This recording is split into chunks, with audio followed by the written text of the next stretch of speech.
ঢাকার দক্ষিণ কেরানীগঞ্জের তেঘরিয়া ইউনিয়নের রাজেন্দ্রপুর এলাকায় রাস্তার পাশে পার্কিং করা বলাকা পরিবহনের একটি বাসে আগুন দিয়েছে দুর্বৃত্তরা। ১৬ নভেম্বর রবিবার দিবাগত রাত ৩টার দিকে এই অগ্নিকাণ্ড ঘটে। পরে স্থানীয়রা ফায়ার সার্ভিসে খবর দিলে ফায়ার সার্ভিস পৌঁছে আগুন নিয়ন্ত্রণে আনলে বাসের ভেতরের সিট, গ্লাস সহ বড় অংশ পুড়ে যায়। রাত ৩টার দিকে তো মনে করেন আমার সুপারভাইজার ভিতরে ঘুমাইছিল।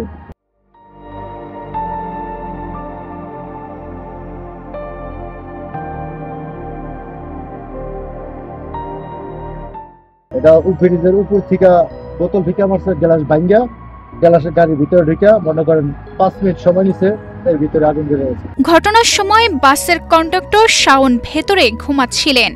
আগুনের তাপে ঘুম ভেঙে যাওয়ার পর তিনি জানালা ভেঙে লাফিয়ে বের হন এবং তার হাত ও পা কেটে যায়।